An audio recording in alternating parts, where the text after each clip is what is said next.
Warning: the following program may contain coarse language, spoilers, and opinions that aren't yours. If this concerns you, please check the spoiler warnings below, and/or man the fuck up.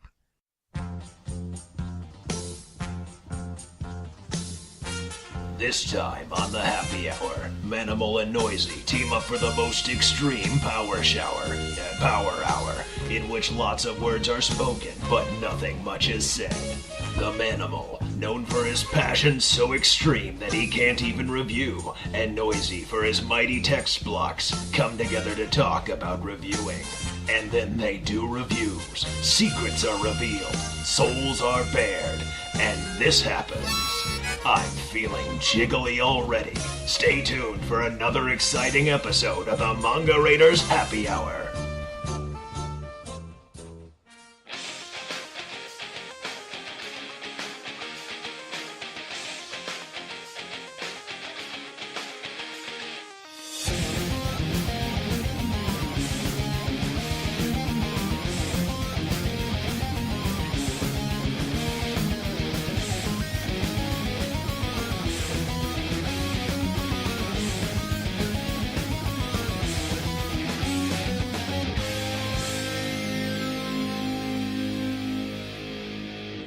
Hello everybody, and welcome to the new and exciting episode of the Manga Raiders Community Happy Hour.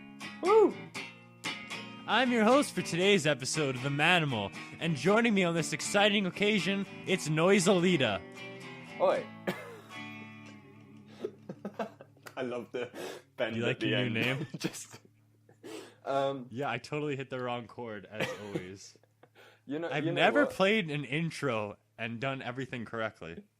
No, that was perfect considering the name you gave me. It kind of was like one of those moments in the show where it's like a broken string almost. Yeah. And someone says something dumb and it doesn't connect or whatever. Not to say that your intro didn't connect. I'm sure it's a great intro. Everyone will love it. But you know what it does need? Now we're official. Now we're ready to go and jam. It's me and No1sey. I'm never going to call you that again. My God. And we're here to do the exciting two-man episode, kind of a reviewer-sode of sorts. Because we like to type long paragraphs on the forum about things that we enjoy. So, I mean, it's quite fitting because both you and I have done the first impressions reviews threads for because you and Venkat started those, right? Like 2 years ago. Yeah, but then we decided after starting them that they were incredibly bad ideas to do a whole season. Because you did every show, and that's a pain. That's definitely a pain. So we've kind of got lazy and stopped now and handed the torch over to you. And you do an amazing job, I must say. So. Well, I thank you. So we're going to talk about things. We're going to do an anime swap, and it's going to be a thrill. It's going to be a blast. So get ready, get jamming, and here we go. So before we get into things, we'll do the usual and the expected. How is your week? My week's been all right, actually. I got peer pressured by my colleagues at work into getting Pokemon Go. And and after horribly burning my neck while pressure washing the driveway yesterday, it then exacerbated the uncomfortableness by going on a Pokemon adventure. What do you mean by horribly burning yourself? Yeah, Please elaborate. Well, let's just say my neck is just about as red as my hair is at the moment. Oh. So, yeah, I'm going to try and cover that up tonight at work, but we'll see. But yeah, that game, all I can say about it is the worst Pokemon game that Nintendo have ever created. How long do you think people are going to play it for? Like, how much life do you think it has? Ooh, I think for people who have been waiting for a new Pokemon game to come out, at least they'll keep playing it until the new Sun and Moon games drop. I think that's later this year. For other people, it's just a nostalgia trip and a mobile game. So once they get over the initial addiction, I reckon they'll stop pretty quick. I've never seen anyone play that game yet. Maybe I just don't go out enough. Are you kidding? I haven't You literally, seen anyone. I look out the window and kids are just walking past holding I know, their I've phones heard in all front these of their stories faces. of crowds of people playing it. I've not seen a single person playing this game yet. Apparently, there's a whole Pokemon Go event in London this weekend as well. Oh, that really? People are signed up to go to, and they'll like meet in London and go wandering around and catch Pokemon together. Okay, hold on. I'm just gonna look at my subscriptions and see how many times I see that frickin' logo. Like, my God, I swear. Okay, look at this. Like, 1, 2, 3, 4. Like, it's freaking everywhere. And Everywhere. I don't even click on those videos. I just totally ignore them. I'm like, whatever. I'm I'll just so say, sick of seeing the logo now because you can't go anywhere without seeing it. I'd say it's a genius project by Definitely. Nintendo. It's absolutely genius, and it's gotten people who have not thought about Pokemon in 15 years to go back and have a huge nostalgia trip. I guess because it's About a Pokemon mobile again. game, right? Yeah. The second thing is, it actually gets people outside, which is a good thing, except we're having a heat wave here in Britain at the moment, so people are really suffering for the sake of catching these Pokemon. Yeah. And also the augmented reality, and I say that in, quote, inverted commas, it's a bit of a joke. It's not... Yeah. It doesn't work very well, and I just switch it off anyway. So, I mean, I think it would be cool. It's a cool thing if you had Google Glass. You know those glasses that are meant to be like augmented reality glasses. Yeah. I think that might be cool if you could play the game through them and actually see it there in front of you. But when you're looking down at the phone camera, it's like... Is Google Glass even like a real thing that people can buy? Like, I remember there was a while where like a bunch of YouTubers were using them, but I haven't heard about it in forever. It was. I think they were just too expensive. They were like $2,000 for a pair of glasses that looked really goofy. Yeah. You're like, no one's gonna wear those. Seriously. No, they're really silly. Yeah. Anyway, how's your week been? I mean, pretty normal. I don't really have anything exciting to say. It's a nice have you day outside learned anything today, and that's on guitar? good. What was that? You've been producing tons of music recently. Oh, yes. I had my exciting music thread because I was just like, you know, I haven't really recorded any songs before, and I was just like, I can play all these instruments, so why don't I do something?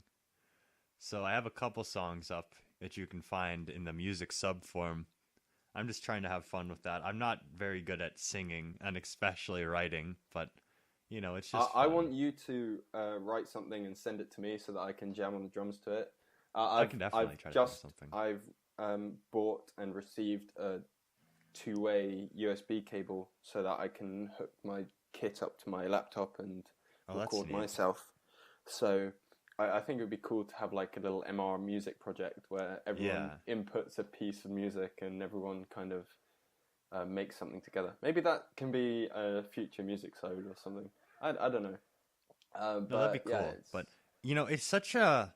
I don't know what the word would be, but it's such a confidence booster to record a song and finally hear like all my parts at once.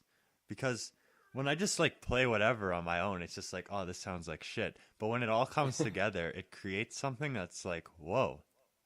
Well, isn't it like the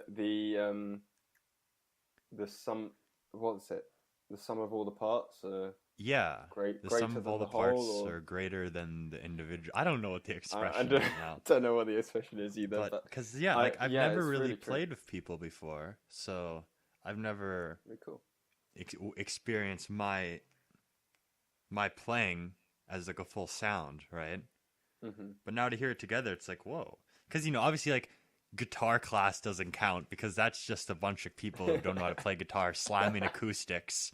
And guitar class was fun. Okay, there was this one time, like, everyone in there, like, just loved to play Metallica all the time. And, I was like, oh, look at these guys. So these guys are trying to play Fade to Black. They're all like... And I was like, oh, hey. So I tried to join in with them. And they were like, dude. They just stopped playing. They're like, dude, no. I was like, I wanted to play, but they're like, no. They thought I was trying to like outdo them or like show off. But I was like, I just want to play with you guys. That's so mean. So I never did Manimal, that the again. red-nosed reindeer. That's what you are. What? Manimal, the red-nosed reindeer. Oh yes. Wouldn't Well, let you join in with their reindeer games. It wasn't like that. It wasn't like I was disrespected. It was just, again, most of the time people were just chatting and having fun while I was in the background, just jamming the whole class. It was fun.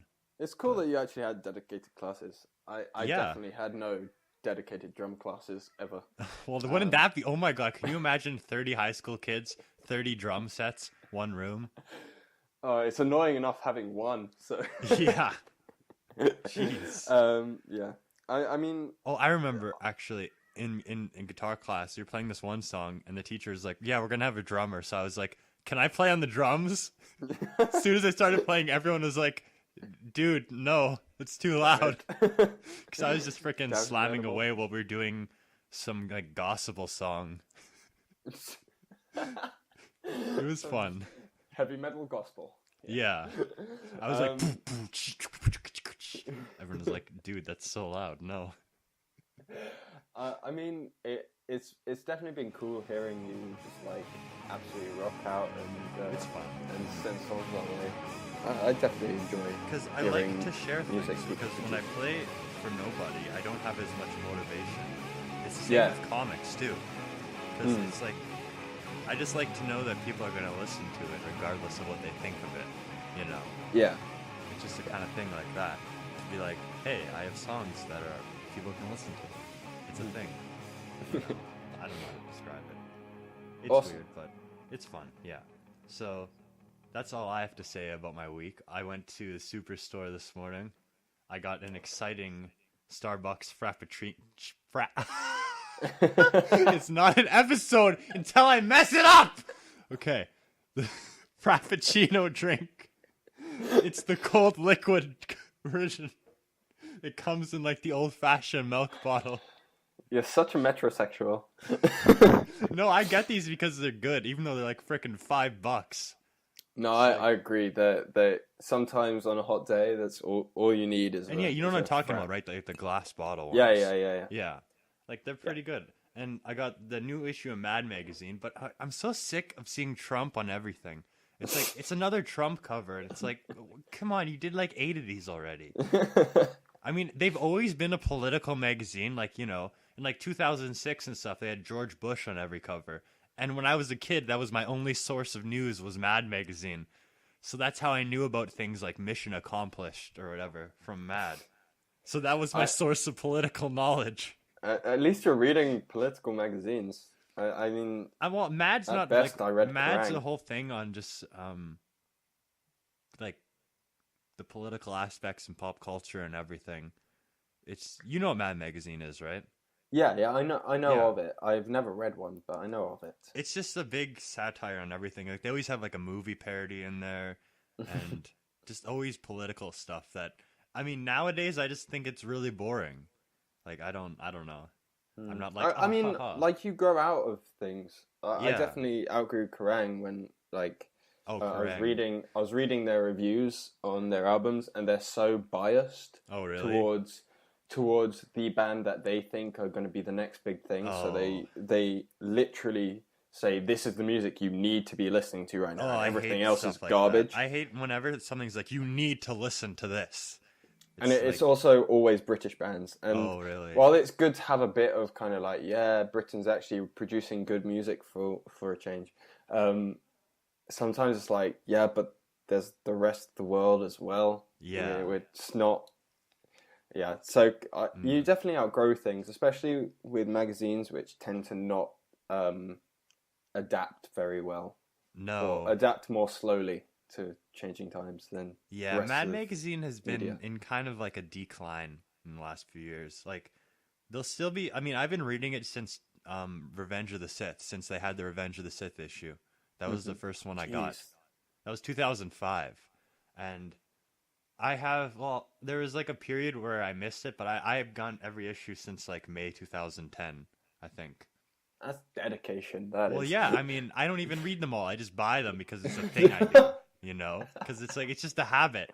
It's like, the new Mad's out, I gotta go buy it. Maybe I'm not gonna read it, but it's just a thing.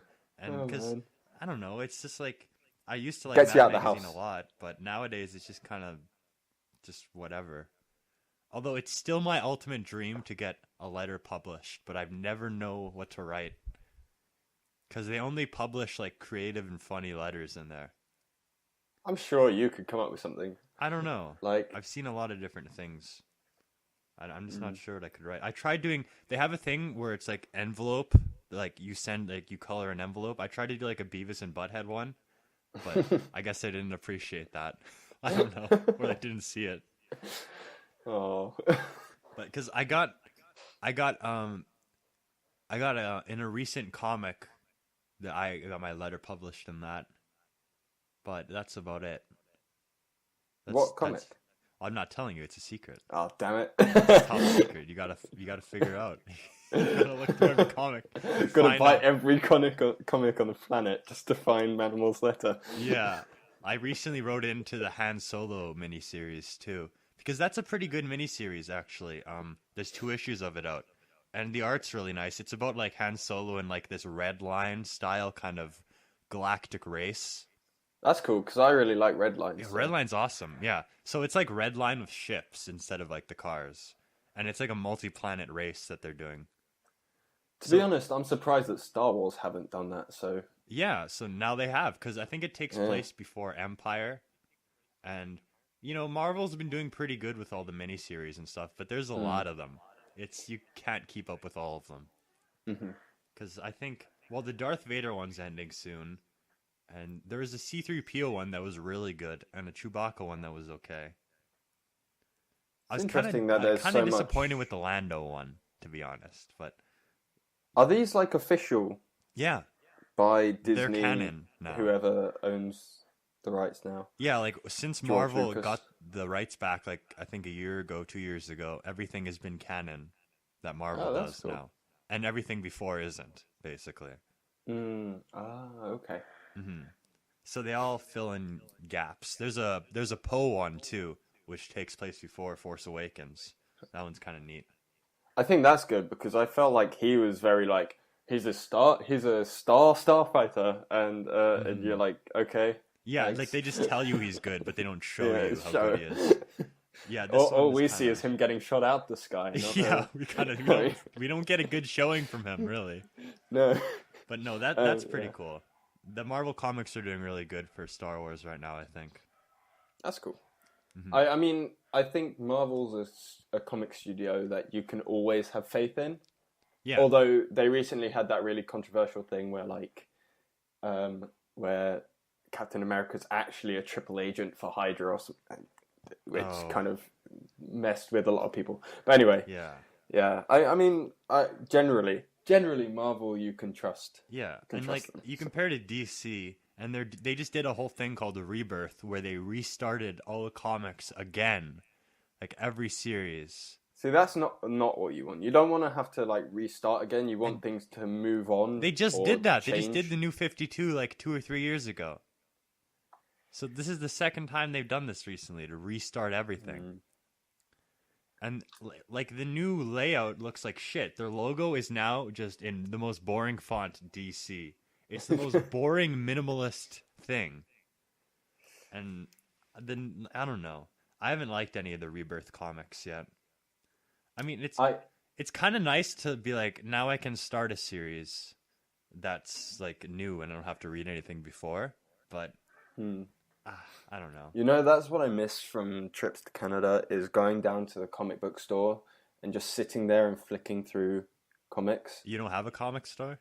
We do now, but it's really small and really expensive. And they they film wrap every single comic. So you can't go there and just chill out. And you can't do that here either. Like, at least in the one that I went to. Oh, because we have two comic stores maybe they here. film rip everything now. I don't know. Yeah, we have 2 comic stores here, that's pretty lucky to have 2 comic stores that you can choose from, right? I go to both of them anyways for different reasons, but Of course. well, one of them, well, they're both different in different ways, but yeah, everything's wrapped now. You can't just go and flip through things and chill out reading them. Well, that's a shame. Mm-hmm. I do miss it. I think the thing with manga is like you touch your buy, because if you kind of crease pages or anything like that, you kind of feel bad putting it back on the shelf. Yeah, I guess so. So you just kind of got to look at it and be like, okay, well, when I see like new manga, I just look at the art really quickly and I'm like, okay, that looks all right, I'll buy it. And then sometimes I buy shit. Like, I'm so ashamed that I told my Monster Musume story. I'm not gonna tell it again. But like, No Game No Life, I bought the first volume of that, and I was like, why did I buy this? It's horrible. And there was one. It was like Massa. I don't remember the name. It's about this kid who used to be fat and now he's like really buff. So there's this like girl who's like the queen of the school, and I just hate I know what you're talking about. I hate that shit, right? Where it's like, I mean, they're gonna make an anime adaptation of this now. Haven't they made it already? No. You're probably thinking of something different because it's a generic plot line. Oh, okay. It's just the typical thing, like, this girl eats a lot of food. The guy catches her eating food, and he's like, I know your secret. You eat a lot of food. It's like, who cares? Humans eat food. Like, it's just such bullshit. Like, it's just, so dumb. And it's the kind of thing where you can look at the characters and you instantly know their personalities. Because they're just so cut and paste, But well, that's how it goes. This is segueing quite nicely. Oh yeah, it's segueing, I guess, into our anime swap, right? So basically, what happens is we each suggest an anime for the other person to watch the first episode of. Yes. And then we have to form a first impressions review of that episode, basically. Yeah. And it's quite cool because, first impressions reviews are probably my favorite way of reviewing.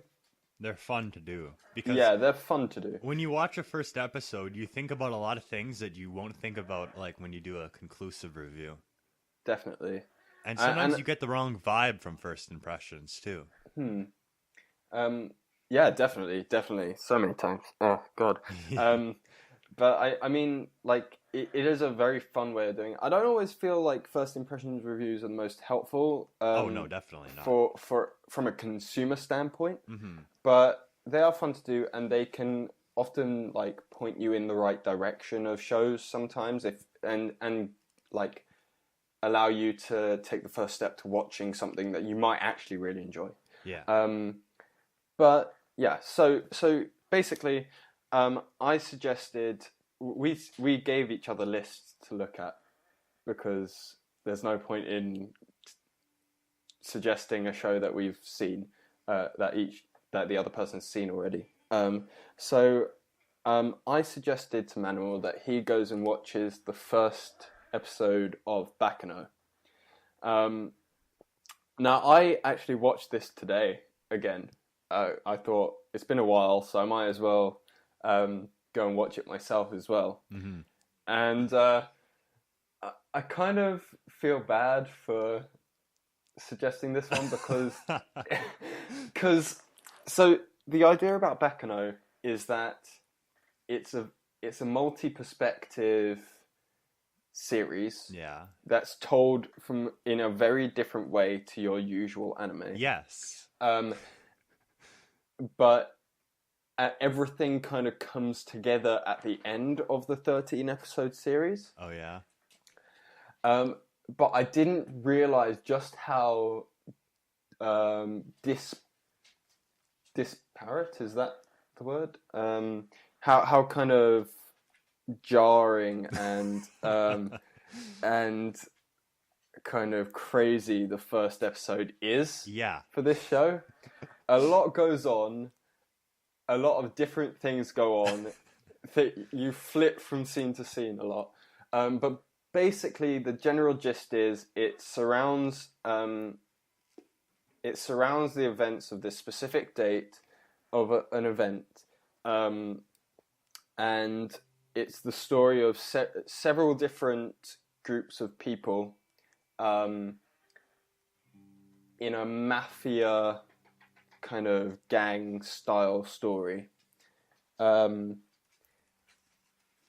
Yeah, and basically some people are immortal, and you're kind of, the story takes you on this journey as to finding out how they're immortal, why this event has taken place, why the event's significant. It's a very kind of off the wall, crazy show, and not very linear. So yeah, I was like, it's a very different thing. I like different things, so I'll give this to you.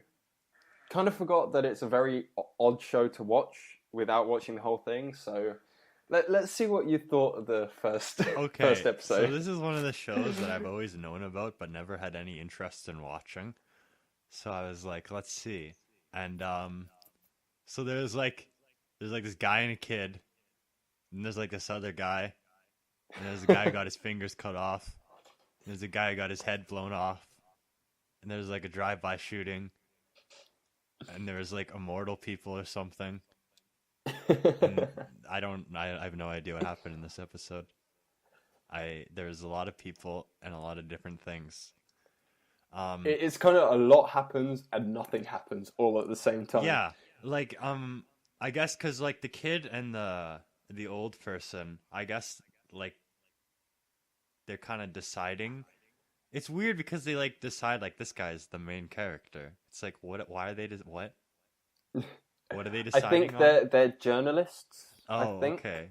And they're kind of trying to find the best way to retell this story. I see. Okay. About the immortals. So I guess it's about immortal people. That's pretty obvious. Yeah. I don't really know what to say about this episode because I had no idea what was going on. But that was the point, obviously, is so you watch it and you want to watch more to figure out what happened, and everything will click together by the end, hopefully. How do you find that as a hook for a show? What does that resonate with you, or is it hook?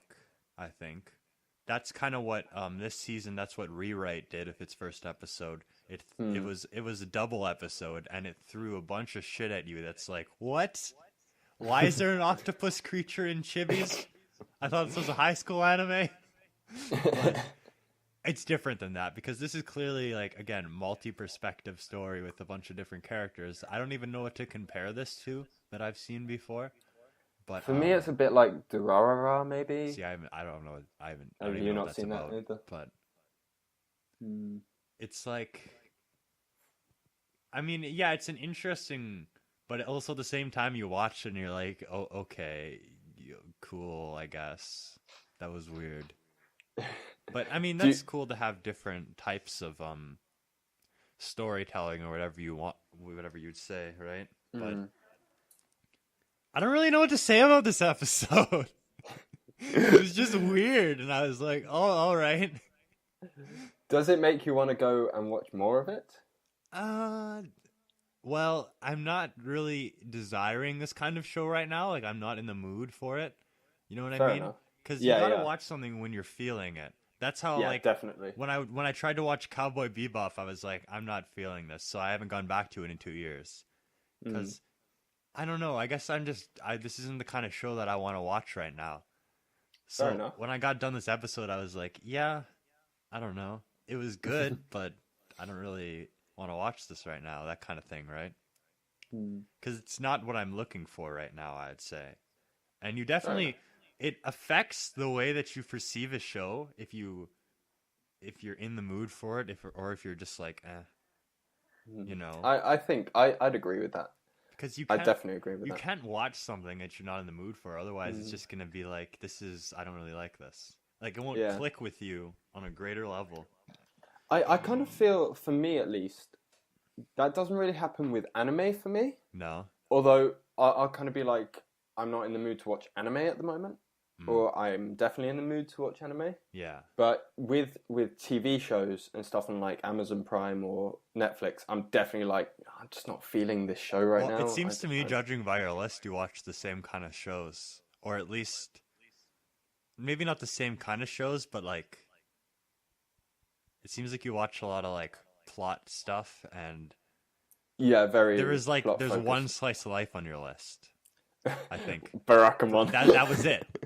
You know. Yeah, Barakamon was my first foray into proper slice of life, though. Yeah. And I kind of feel so. This is why I somewhat agree with you about the whole you have to be in the mood to watch something, because I really enjoyed Barakamon. It's a great show. It is great. I think I enjoyed it more than most people, and I don't know if that was because it was my first experience with a really good slice of life show. Yeah. Yeah. I mean, there's not much not to enjoy about that series. Yeah. My issue is that since watching Barakamon, which is definitely in like my top 3 animes I've ever watched, which is weird because it's not a very like challenging series or anything. But since watching that, I have had less desire to watch as much anime as I used to. And I don't know if it's this subconscious thing where it's like, I don't know if I'm ever going to top that feeling I got from watching it or something. See, I totally get that, but that's just something you have to get over, of trying to make sure every show tops the last one. Yeah. Because that's a hard mindset to get over for sure. When you watch something that's super good and you're like, I'll never watch something like that again. But you just have to try to look for different feelings and stuff like that. You know, instead of trying to top an experience you already had, you gotta have new ones. I used to be very objective about this kind of thing, but since watching that show, I think it just made me mushy on the inside, and that's what slice of life does to you. that's why I like it, because it's just again, I've said it before, but slice of life is my favorite genre because you just get to watch characters live their life, and that's it. It's just you just watch them live their unexciting and boring lives, and it takes mundane concepts and somehow makes it exciting. It's really hard to describe, but it's just something like, okay, the first time I watched the show that was like not like some fantasy or act, because the first shows I watched were like Gurren Lagann, Full Metal Panic, Death Note, Black Lagoon, Dragon Ball Z. Yeah, I did notice those on your list. A lot of Dragon Ball. Yeah, the movies. Those are the first stuff I watched, right? And then when I watched Shakugan no Shana, it was finally seeing a normal guy who's thrown into an abnormal situation. So I was like, I could be like that normal guy. I could see myself in this guy. So it was like, this is like getting into some kind of deep talk that I don't even fully understand. We need Dr. Phil to bring these thoughts out of me, because I'm thinking things and I don't know what they are right now. Well, it's all the living vicariously kind of thing. Maybe. So. Sometimes when you see... I don't know how to describe this, actually. But when I watched Shakugan no Shana, that's the anime that shaped my tastes. Because it was... Is this something about the theme and just the situation of normal guy meets fighting girl? It's just something about that was like... Resonates with you. I like shows that are set in normal life now. And from there, that's like most of what I watch, you know. Last show I finished was Loco Doll, which was about local idols. And it was about... No shit. It had those small town themes in it, and I liked it, actually. It was pretty okay. It was like 7 out of 10. But there's just something about slice of life that's like... Just the way that it makes a connection with you. Because slice of life, if you don't like the characters in a show, you're not going to like the show. Yeah. Because it's not about the story. It's about the characters and what they get up to. Yeah, what their situations are. That's why something like they K-On! Make the situations is really good. Interesting. But if you watch K-On! And you expect a dramatic band plot, you're not going to like it. Because that's not what it is. You know? Like, you watch K-On! Because you like the characters and you like the things they do or whatever. Yeah. You know? Yeah. You don't watch it because you want to see this frickin' band and all this drama or whatever. You know? That's what I hoped, but it's all hard. I got was cake. Yeah. I mean, that would be kind of cool if it was this big drama about high school girls in a band. but Yeah. that's not what it's supposed to be. It's See, true. when you watch a show, you gotta recognize what it's supposed to be and what it's trying to do. Absolutely. Because if you go into it with the wrong expectations, you're obviously going to be disappointed or be like, this isn't what I thought it was going to be. So going full circle then, what do you expect of Bakano? I expect that it'll be a series that makes me go, what? Okay. Something that'll throw a lot at you. Maybe it'll be kind of cool when things click together in the end. Because that was like, when me and Pipus did the anime swap, he gave me, how do you say the name? Tatami Galaxy, I think. That's how you say it. Mm-hmm. And I watched the whole show, and it was very confusing. But then in the last episode, everything came together, and it was kind of a feeling of satisfaction. Like, oh, now it all makes sense. Yeah. So maybe this show is kind of like that. Where it all comes around. And have you watched, like, Mafia-themed shows before? No. I watched a little bit of Joker Game. That was, like, spy stuff. I didn't really like that show. But I haven't seen anything like this before. You can't really count Black Lagoon, I think. That's, like, kind of different. No, that's more sci-fi. It's not sci-fi. They're pirates. They're modern-day pirates. Fine. Okay. I'd still say that's more... Fine, not sci-fi, but... what's the genre? It's on the tip of my tongue. But yeah. Something. Yeah, but I really like Mafia themes, so... but... Okay, one thing that was weird... Yeah. Like, oh my god, it's weird to watch shows in dub now. Because I know this show is one that you gotta watch it in dub. It only makes sense. But I was like, this is weird. Because I'm just so not used to it anymore. And see, I've only ever watched it in subs, so I don't know what the dubs are like. It's okay, but it's just... Okay. It doesn't feel right, because I'm looking at the bottom. Where are the subtitles? I don't see them! I did notice it's much easier to find a dub version than sub at the moment. Well, the dub is kind of like a classic thing that because it's set in America. Yeah. So it makes sense. But it's just so weird to watch a show in dub now. I'm not used to it anymore. I mean, I did watch Prison School in dub, and that was good because like Funimation was just kind of making a lot of jokes because they knew it was a silly show. So they were making like a joke dub. And that was good. But no, it's just weird to watch dubs now. I don't know. There's just something nice about seeing the text and not necessarily hearing everything. I don't know. But yeah, again, first episode, I thought it was all right. Maybe I'll watch it some other day. Those are my basic Fair thoughts. enough. So Fair enough. the show I gave you, this show is one of my holy trinity. It's a show that I hold near and dear to my soul. It is a show that had immeasurable impact that I literally cannot describe correctly. It's...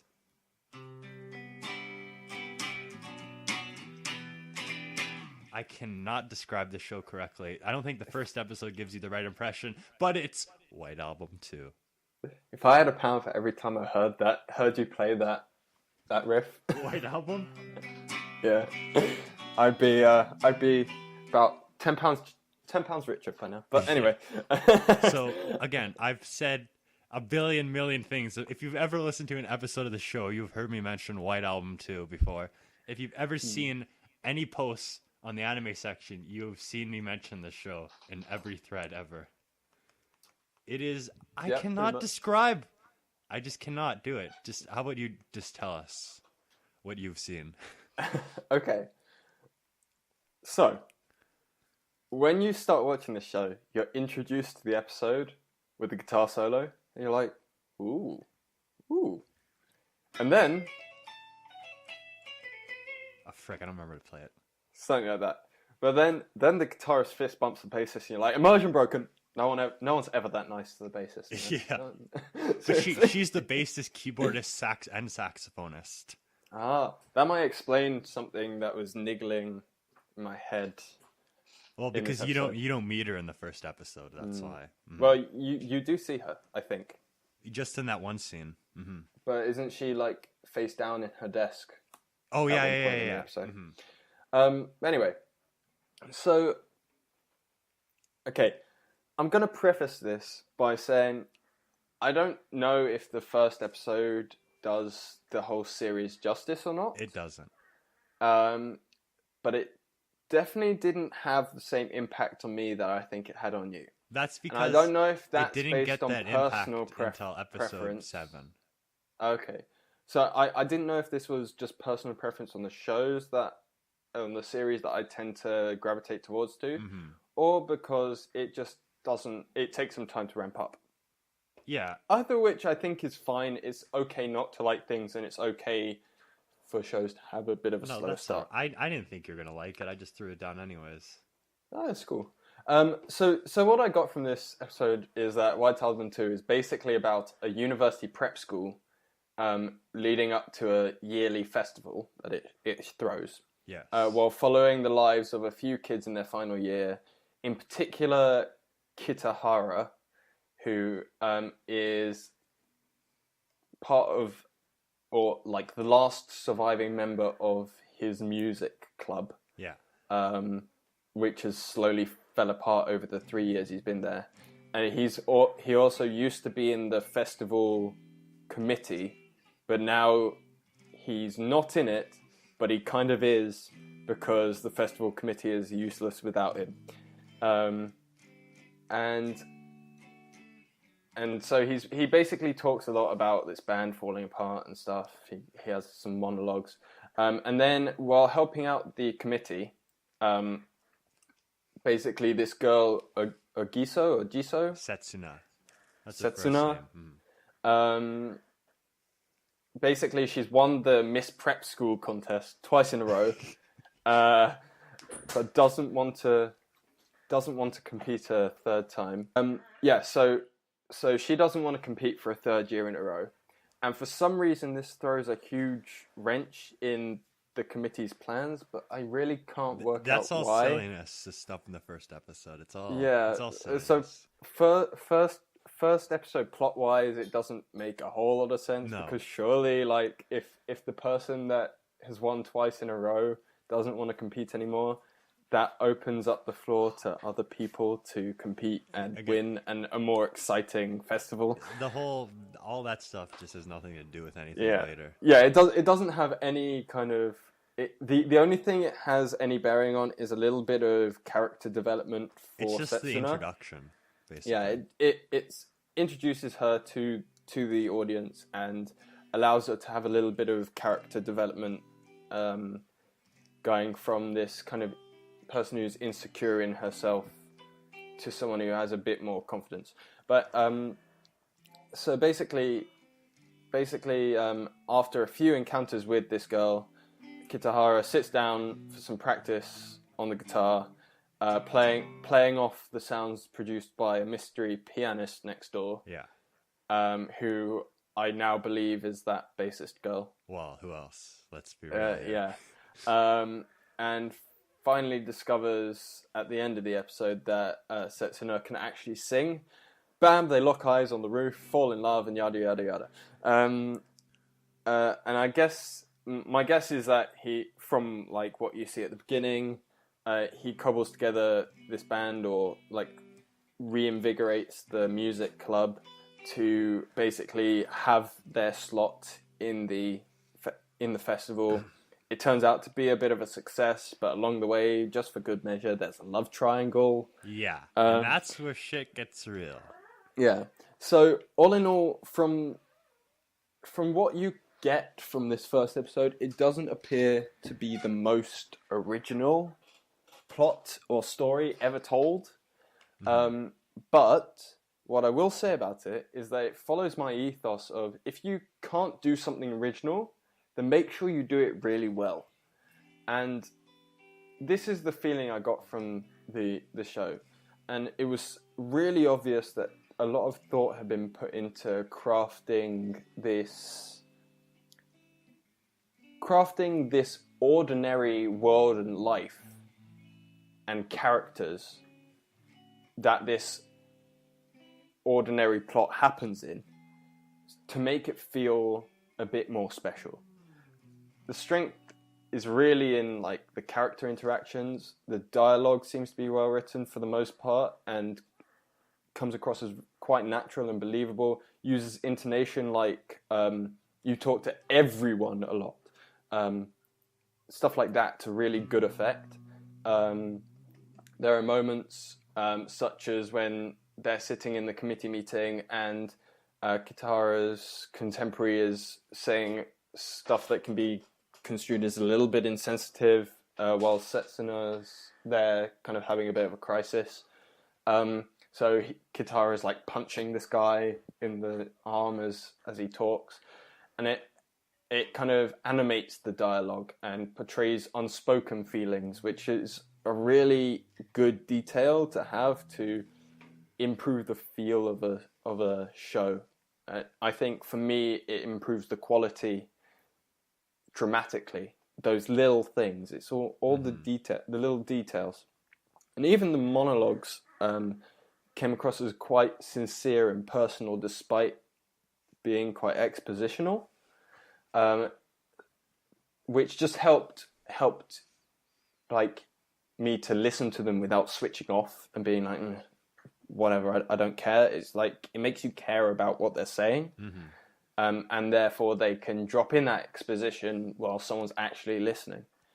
And all of that helps you forgive the show when things aren't done as well. Like that plank lifting scene in the first episode, which is basically them hauling a piece of wood up 3 flights of stairs just so that they can have time to discuss things a little bit and give that character development to Setsuna.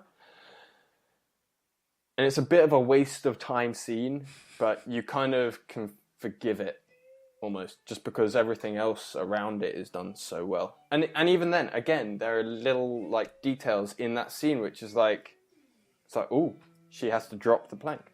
It's like, that's not exciting, but it kind of is exciting in that context of what they're doing. But anyway, so the other thing that the show does really well is that the characters don't appear to be like cookie cutter stereotypes. Oh, they're not. Which is really good to see in this kind of series. Yeah. Especially because you get Kitahara, who comes across as a much stronger and more aware main character than most of the other kind of main male leads, like in a harem, a kind of love love triangle harem. He's not like that. It makes, for me, it would make watching the potential romantic developments a lot less painful to watch, because he's more aware of what's happening and he has some semblance of control over his thoughts and actions. I'm presuming things here, but this is the feeling I got from the first episode. And of course, a big focus of this series seems to be music. Yeah. And I felt the real strength of the episode, aside from the characters and their interactions, was the accuracy of the sound achieved by the instruments and they're playing. Yeah, like he sounds like shit. He's just like... Yeah. Like when he's meant to sound like shit, he sounds like shit. And when he is meant to play along with the piano, it sounds like they come together quite well. Yeah. And I usually enjoy music focus like this, and especially like with the practice scenes, it invokes a nice thought, especially when, so he's sitting in one room and he opens the window every time he goes to practice, and next door is this elite music room, which obviously has the window open as well, with the girl playing piano, and they play together. And it's this thought that music can be created by people that don't even know or see one another when they're playing, that people can connect just through the sound. It's a nice kind of again, that's theme. what got me into it. Yeah. Because for me, it's indescribable to define why I like this show so much, because it's not even on like a normal level. It's just because you can't tell much from the first episode, because it does waste a lot of time and it doesn't even introduce Toma or anything else yet. Yeah. Like it's just a lot of situations that have nothing to do with anything later. Because this But show... it does have a lot of little bits that I think, and especially considering what I know of you, in the nicest way possible.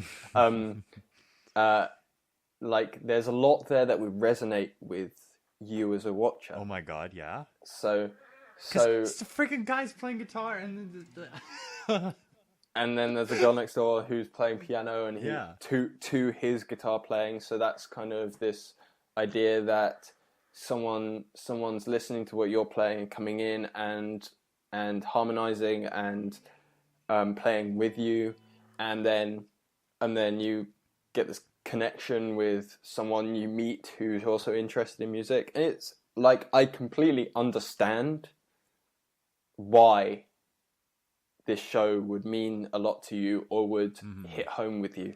And see, for me, not so much. Well, I didn't think it would, because I've said it many times, but this is a pretty just like I wouldn't say not exclusive, but like it's just the kind of everyone has that kind of thing that just hits them. And it's that like, one show that hits home. Yes, it's the one that hits all the themes that. Because, like, only half of the show they're preparing for the thing, and the other half is just the freaking most dramatic love triangle you've seen in all of anime. And the ending of this show is depressing. Are you telling me that you were involved in a really traumatic love triangle? No, I haven't been involved in anything, right? So that's... The ending of this show is, like, most people would view it as unsatisfying, but I view it as perfection. But fair enough. I mean, the one thing I thought of music wise that I wasn't so impressed by was I found the general soundtrack to be surprisingly lacking for a show that's music centric. Yeah, and then it doesn't even play a lot of the time, and there are moments when it does, and it has a lot of impact. But at the same time, nothing stood out or was memorable for me. I kind of feel, though, that I always judge music-centric series harshly for this fact. I love the White Album song. It's like my second favorite anime song. That melody just destroys my soul. I don't know how to describe it any other way. Well, that's the main song of the show, because isn't it the one that he's like, this is the first one I learned, and that's what I love about it, and this is what, because the original White Album show, it sucks, but it has, like, it takes that song from it, and it's like how this song brings everyone together, does something with all these people. I don't know how to describe it, but that's the big thing about this show, is I don't know how to describe it. Because it's such a personal thing that got to me that I can't define it. And it's the thing that I watched at the exact right time. And I recently rewatched it in March, and it had the exact same effect on me. See, I think that's how I describe my experience with Barakamon as well. Yeah. I watched it at the exact right time. And if every time I go back and watch an episode of it, it still hits all the right marks for me. Yeah. So it's good to have a show like that. I just want to finish up by saying that the animation-wise, I thought this show was meh. It's weak. The animation's super weak, and it hides a lot of the fingers when they're playing. And I also don't like the artwork, at least the character artwork. I don't mind the character designs. I didn't mind the instruments. I thought was great. The setting art was all right for the most part. I love the characters remind me of Code Geass a bit, and I don't like the designs in either of those shows. You don't like the skinny legs? The skinny legs, the really low bridging noses, and the kind of pointy features. It's just not something I like the look of. It's like the least. It's the art style I like least in anime and manga. I'd say the one I like least is like super big eye shoujo, but White Album 2 does not have the best visuals. That's definitely. But I kind of feel like at the same time there were moments of the animation where I was like, all right, and I think that's important again for a series to not forego, especially in a slice of life where you're kind of like, people don't watch this for the animation. There's nothing that's going to be taxing on it that's going to need. Actually, there's some really shows that have superb animation. Well, what's that? What was that one Your Lie in April, was it? Oh, yeah. Which I think the animation for the playing in that was Yeah, but I didn't like the beautiful. chibis in that. I dropped it in the first episode because of the chibis and stuff. Fair enough. I quite didn't like that. chibis. I'm gonna confess to liking chibis. That's all right, but I just don't like it when it's like Akame ga Kill. I dropped it after 3 episodes because I didn't like all the chibi moments and goofy humor in this dark and serious thing. You know. I felt like White Album 2 could have used a bit more humor, maybe. It's I think pretty that's humorless.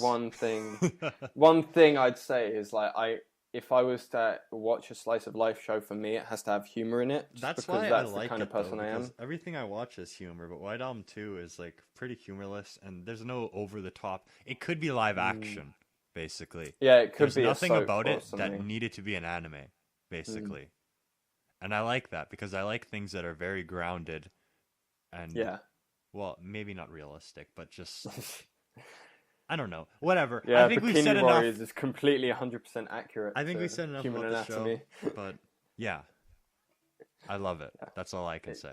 Yeah, I mean, that's the thing, and this is why I think it's good as a review episode, because it's really important.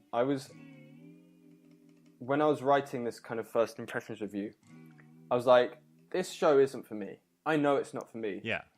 But when I'm writing this review, I completely understand who it's for and why others would like it. Yeah, that's what you gotta do when you do like first impressions or anything else. Yeah.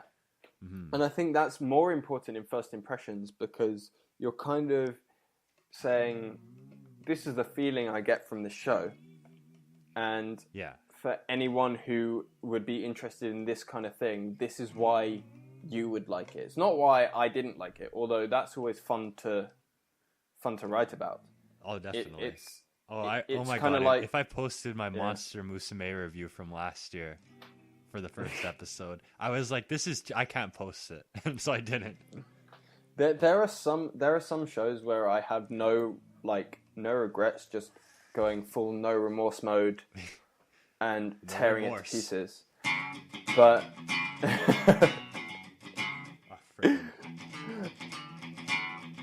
oh, that sounds terrible in this guitar. I don't know, whatever. That wasn't that bad. It did, just because the Jazz Master is not the best for metal, and I need to get better strings on this because they're way too thin.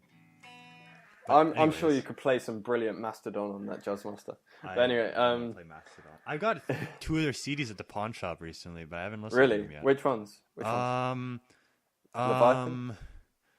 Early ones. Leviathan. I got and Crack Blood the Mountain. Sky Okay. a year ago or something. I listened to it once and I was like, this is okay. But I didn't like the screaming. Oh, okay, Because fair enough. The earlier ones are worse. I'm going to put it out there, they get much more melodic after that, so getting great. the earlier ones. Oh, yeah. Well, I'll go into them with an open mind. Stuff. That's something I got to do with that kind of stuff. Every time I listen, I said this before, but whenever I listen to stuff with screaming, my mind shuts it off like, you don't like this. You do not like this. So I'm like, I don't like it. The guitar in their early albums and even their latest ones is amazing. So if there's anything, that's why I got Crack the Sky. There's one guitar. song that had like a crazy solo. I don't remember what it's called, but yeah, get it. But anyway, back to this. Yeah, it's really important to kind of in your own reviews to know what you're writing the review for. If it's a serious kind of review meant to be read by people who are trying to decide what they're going to watch this season, it's really important to kind of be objective with your criticisms and then state who would like it. Yeah. Kind of, or at least when you're writing your review, kind of tailor your words so that it becomes obvious who would like it. Whereas if you're doing one just to rip into a show that you just find terrible, then fair enough, go to town, make it humorous. At least make it humorous, because there's nothing worse than like a review that criticizes a show that's completely dry because it's just not entertaining to read. I don't like that when people just go at a show like, this is the worst shit I've seen. It's like why be so serious? And yeah, just, it's like, really boring to read just overly critical reviews. and I that really have don't no like humor in them. sarcastic reviews either on like shows like that are obviously like, Not unlike meant Mars for of that. Destruction, you go to Anime List, they're all sarcastic reviews. That's so boring to me because it's all the same stuff. This show has an amazing plot and it's so moving and deep. Like, I just find that so boring. You know, I like At when least be people, clever I and like when witty. people do reviews and they're honest about everything, but they make it entertaining. Yeah, and I think you do that quite spectacularly. Why, thank you. I'm just going to say that. How did... So moving on from our first impression, I'm just going to sum up. I think White Album 2 is a great show for those of you that like slice of life school dramas. Yeah, I'd say it's not really. If you like slice of life, like K-On! And Love Live, you're not gonna like this show.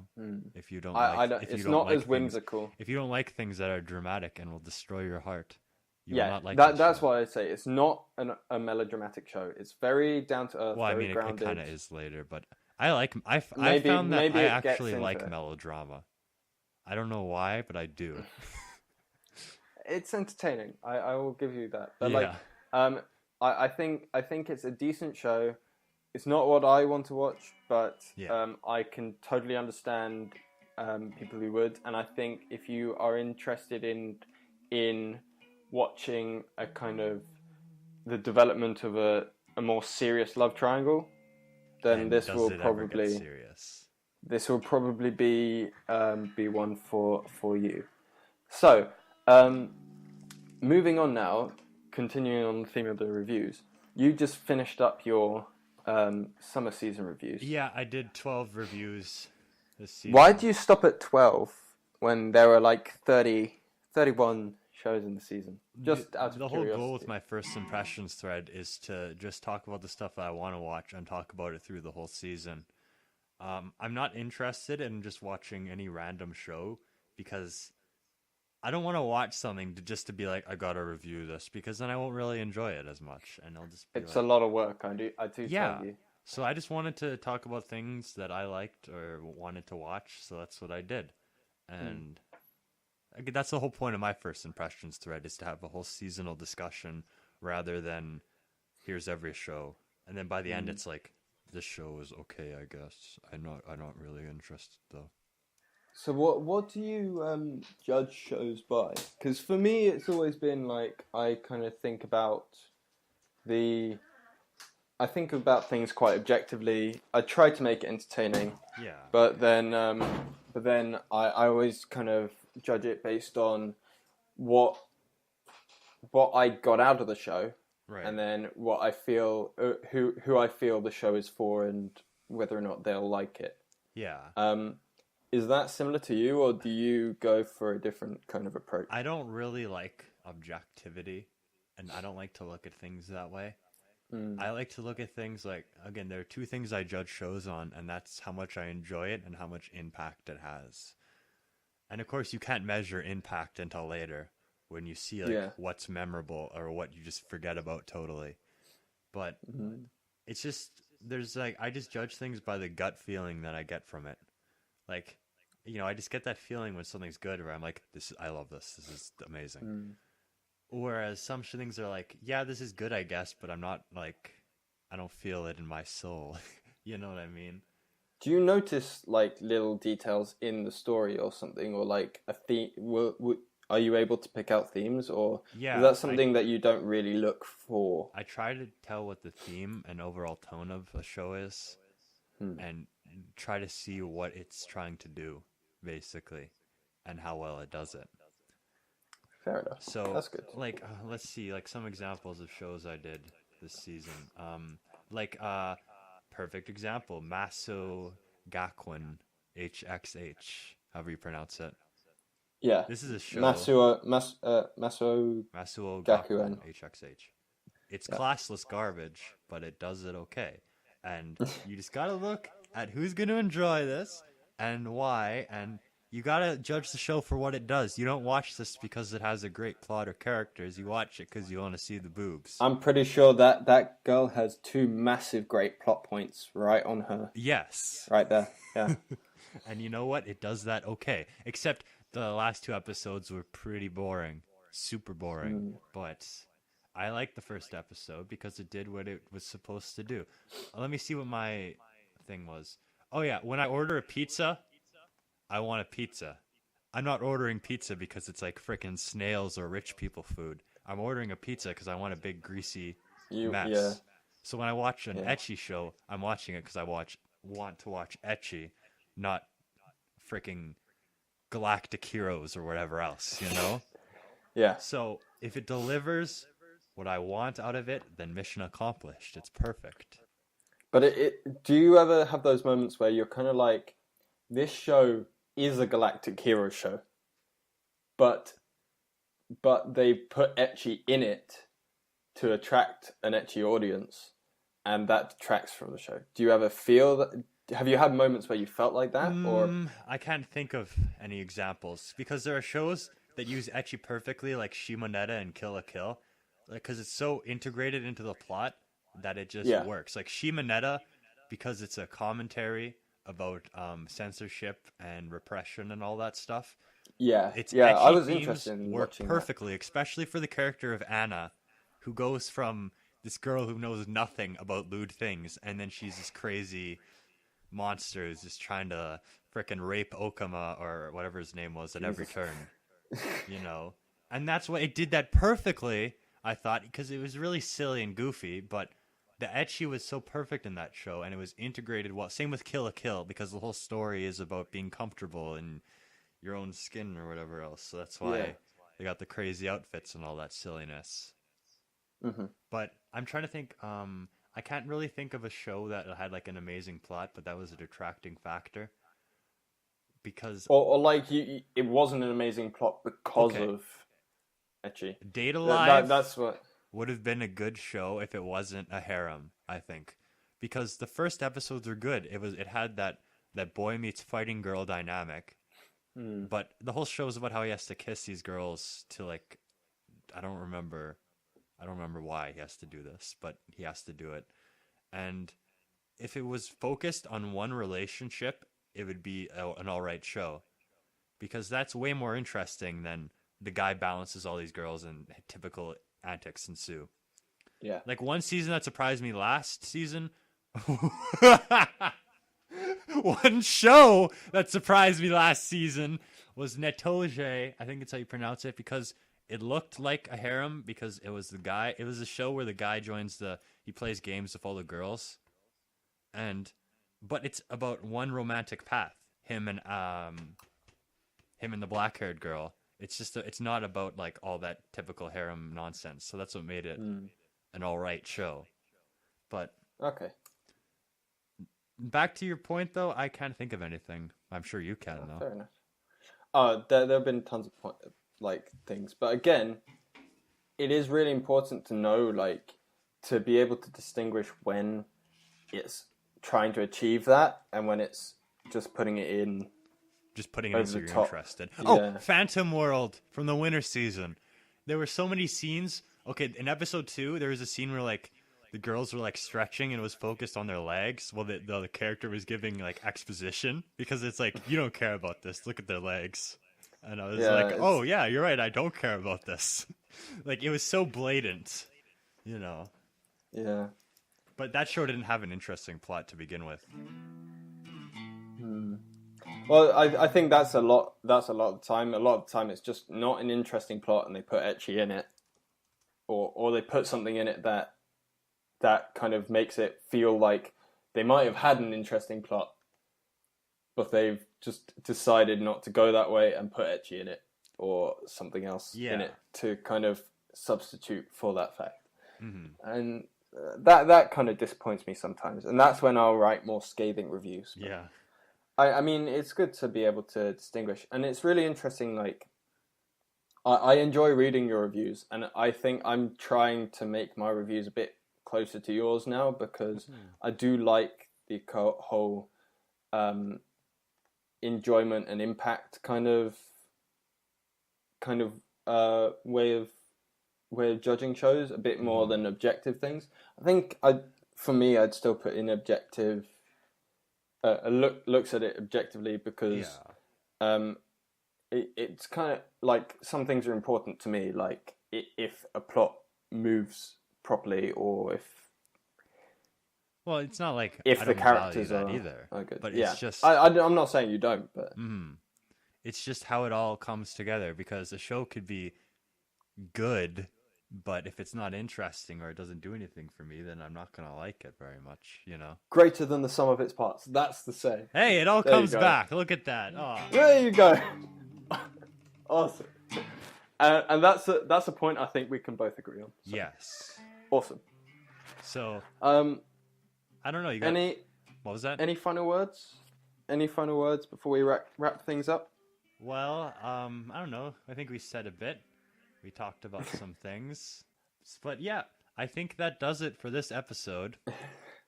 The Me and No1sey Power Hour of sorts.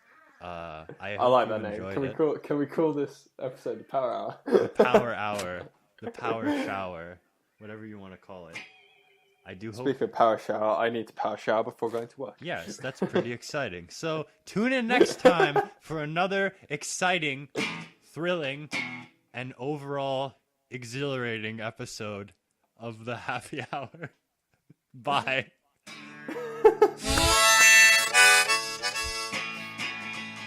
Oh, wait. Oh, never mind. That didn't work. Well, that was No1sey, Manimal, and the 48th episode of the Manga Raiders Happy Hour. Did you learn anything new today? No? Haha, me neither, although I wasn't aware they sold Starbucks in glass bottles. Thanks for listening, folks, but before we leave you for the week, I'm honored to present thee with a special radio message from none other than our esteemed member of the Manga Raider community, Mr. Sherbet Lemon. This show has been brought to you by Kirito's Black Swordsman Brew. If you're having a rough start to your morning and regular old coffee just doesn't have the kick you need, then why not try Kirito's Black Swordsman Brew, inspired and sponsored by the hit series Sword Art Online. Rather than aiming for high quality coffee, we've stolen elements from every good brand we can find and mashed them together to somehow make them worse. Because with Kirito's Black Swordsman Brew, it's never about the flavor. It's only about sweet, sweet money. If there's one thing we can boast, it's consistency. Kirito's Black Swordsman Brew can't be sweetened by milk, cream, or even sugar. It's the exact same thing every time, and it'll sour anything it touches. There's nothing better to kickstart your day. In just one sip, you'll be leaping out of bed towards your nearest open window. Thanks, Kirito. Kirito's Black Swordsman Coffee. That bitter taste that never leaves your mouth. Like poison. It tastes like poison. It is poison. Sword Art Online is fucking poison. Buy now while stocks last. Buy now while stocks last. Buy now while stocks last. Buy now. Buy. Sword Art Online. Poison. Thanks, Kirito. Her Majesty's a pretty nice girl, but she doesn't have a freaking what chord is that?